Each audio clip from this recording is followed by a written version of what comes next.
Hello, welcome back. This is The Sound of Crying, Chapter 6. We left off with Polly having a dream about being Sarah again.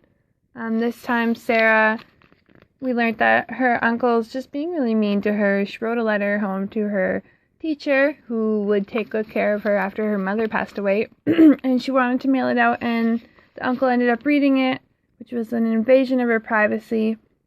She ended up writing a different one. She's going to send it without a stamp, and hopefully the teacher will pay for it. And yeah, we left off, and then Polly woke up just before Sarah got far on her walk in the dream. So here we go. Chapter 6. A visit to Mr. Mather, who we learned is the sermon. I'm so glad I'm me and not her, she thought sleepily. She thought it several times. Then, as her head cleared, she began to feel an increasing astonishment. It's not the first time you've dreamed about the same people twice, she told herself sensibly. No, but she'd never had two dreams before that dovetailed so exactly. She had dreamed she was other people, but usually she was herself too, watching from outside as though reading a book. And dreams, however sensible they seemed while she was having them, turned out to have been absurd when she woke. They were bound to. That's how you know real life isn't a dream, she thought, confused. Only these dreams, didn't. Sarah was just like a real person. It was horrible to find she had lived 2 days of someone else's life. Well then, thought Polly, I dreamed a night. I must have gone to sleep. How can you dream you're asleep? What did it feel like? But on reflection, she concluded that there had been a gap at the point. Nothing unusual in a dream. The gap had lasted until that vile uncle came and said Sarah was to feed Thugden. Another odd thing. Polly loved dogs herself. All the second day had been rather spotty, in fact. But she was glad Sarah had managed to get the letter mailed in spite of Mr. Stappenstone. She sat up in bed, shivering with excitement. Simon Stappenstone was real. He was buried in the village churchyard. She had seen his grave. Frederick had got up early that morning.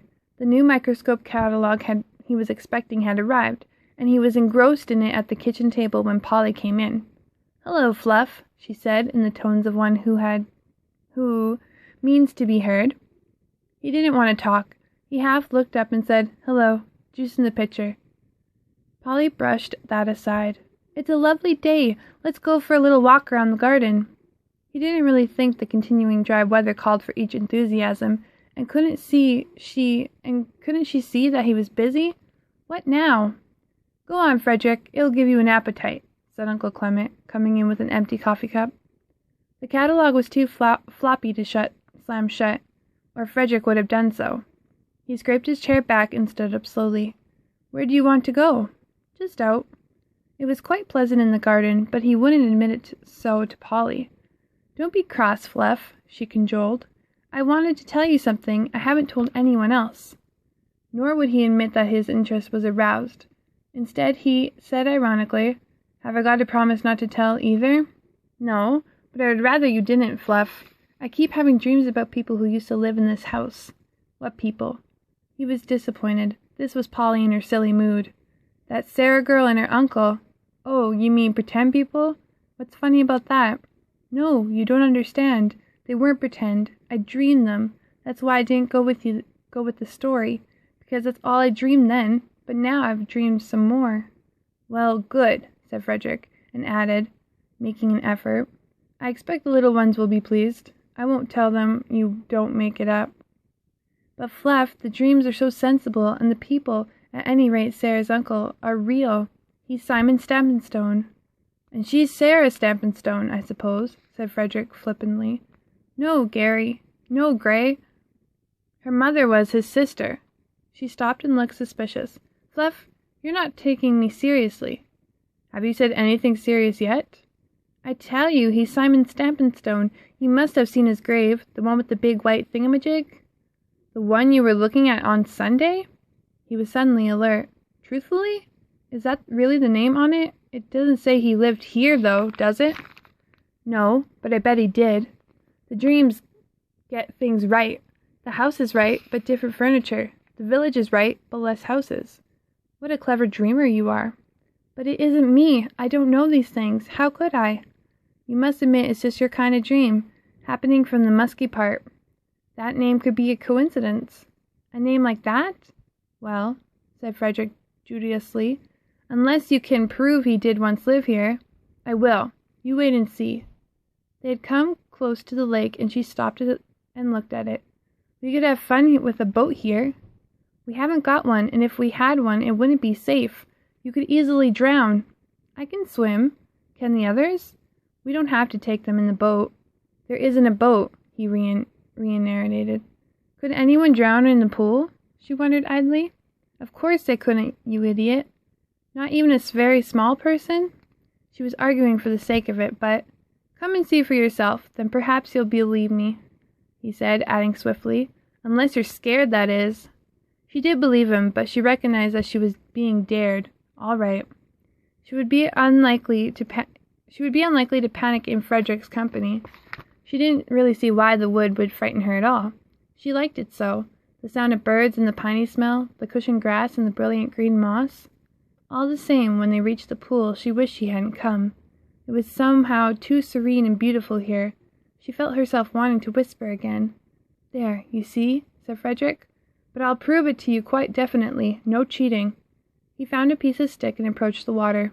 Don't bother, said Polly hastily. I can see you're right. It's not altogether fair, though, because water is always deeper than it looks. Yes, I know. Please don't interfere with it, Fluff. She didn't know why she pleaded so urgently. For heaven's sake, he exclaimed, and carefully immersed the stick. Before he could withdraw it, she had gone, running down the hill. Life with Polly was impossible, he thought angrily, as he followed at a normal pace. She turned everything into a melodrama. Well, he would just refuse to play. He wouldn't say a word when he caught up with her. Actually, even if he had asked, she wouldn't have told him why she had fled. It was such a silly reason that she barely admitted it to herself, but when he had disturbed the pool, she had felt that a third person stood behind them, someone who disapproved. They entered the house separately and found the younger ones halfway through their breakfast. Uncle Clement had already left for work. Who lived here before you did? Polly asked her aunt. What odd things you come up with. Some people called Brown, I think it was. Did some Stampinstones ever live here? I really don't know. Michael, I'd rather you didn't give your crust to the cat, dear. Polly glared at him and pressed on, undaunted by her aunt's bored expression. There's a Simon Stampinstone buried in the churchyard. He has white marble angels holding a book. Yes, I believe I've noticed, murmured Aunt Sylvia. Who would know where he lived if you don't? The minister might. She gave a little yawn and left the room quickly, as though she had remembered something she had to do. It looked like an escape to Frederick. He buried himself in his catalogue, pretending he hadn't listened to the conversation. Polly managed to slip on her own after breakfast. She wasn't sure that her aunt's suggestion had been serious, but it was worth a try. Frederick found to his annoyance that in Polly's absence he was expected to look after and entertain his younger cousins. Take them out, said his mother. Miss Richards wants to clean this morning. They wouldn't come until they had searched the whole house for Polly. Then they began on the garden. What makes you think she's hiding? Asked Frederick. She does at home, said Jennifer, and Frederick thought he didn't blame her. She might have climbed a tree, said Michael. Once they got among the trees themselves, their purpose was forgotten. They ran and climbed and chattered incessantly, except for Hugh, whose mouth was mostly plugged with his thumb. Don't you know, said Frederick, irritated by his habit, that to little boys who suck their thumbs? Hugh withdrew it with a plop and reset it expressionlessly. The great tailor always comes before they know what he's about. He takes his great long scissors out, snip, snap, snip, snap. They go so fast that both his thumbs are cut off at last. Don't you care? No, said Hugh, and put it back. Frederick felt he had descended, even if fruitlessly, to Polly's level. He was somewhat ashamed of himself. Presently they reached the boundary wall that ran across the hill. Oh, said Jennifer, we can't get any farther. Which way shall we go now? Left, said Frederick, choosing his direction because it would bring them eventually to the pool. He had a fancy to see how they reacted to it without Polly there. They heard the stream before they saw it, and Michael realized what it meant. The pool was near the wall, he said, stopping. We didn't like the pool, said Jennifer, stopping too. You will today, insisted Frederick. It's a nice little place. It frightened us. We ran away. Polly said it was an adventure. I don't like adventures like that. Hugh doesn't mind, Frederick pointed out. Hugh was stumping on alone. He wasn't there before, but they were beginning to waver. Well, we'll just have to take a quicker look at it, said Frederick, and they followed him in silence. Isn't it a nice place, Hugh? He said, when they reached it. Hugh said something indistinguishable, I can't say that word, through his thumb. It's all right, Michael sounded relieved. Why did we get frightened before? It's easy to be frightened by nothing in a wood, Frederick told them, but privately he thought their fear had been caught from Polly. Polly herself, meanwhile, had just reached the parsonage and was knocking on the door. Mr. Mather opened it himself and bent towards her with this anxious smile she remembered. Oh, hello, Polly, she said clearly. Polly, that's it, he exclaimed. I'm hopeless at names, but I know who you are. You liked my sermon. Come in. Let's see. You're staying here, aren't you, what can I do you for? I'm staying at Greystones, began Polly. It's the house with all the trees, isn't it? A bit oppressive, I should think. Look, no need to stand in the hallway. I've just made a jug of coffee, and it'll be getting cold. Come and sit down. Do you like coffee? Here's some cookies. Polly sat and waited while he found mugs and poured the coffee. She took a cookie. There now, he said, smiling contently as he sat himself down. Your compliment was very heartening, you know. Pity you don't live here. Still, it's pleasant to see you again. Have you several brothers and sisters? Polly related their names and ages. How did you get rid of them this morning? I just left them behind. I suppose they're playing with Frederick. The young scientist? Polly grinned, but admitted, he's nicer than he seems, sometimes. I'm sure he is, said Mr. Mather quickly. I didn't mean to sound so sarcastic. Have another cookie. He glanced at his watch and saw that Polly had noticed.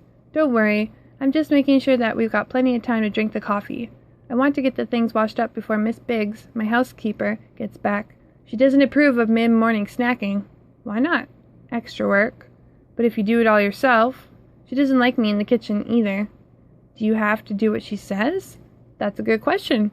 I don't like unnecessary quarrels, you see, and I manage very well, as you perceive.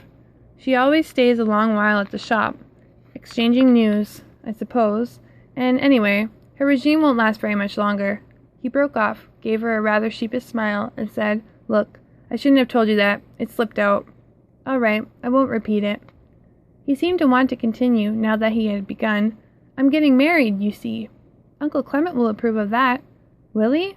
A minister's wife is useful in a parish, and mine will be useful in the village, if not in quite the conventional way. Here's a picture of her. He fumbled in his wallet. There. She's pretty, said Polly truthfully. She looks cheerful. He put it away again. He looked slightly worried. What did you mean about not in the conventional way? She's going to teach in the village school, he said gloomily. Well, that doesn't matter, does it?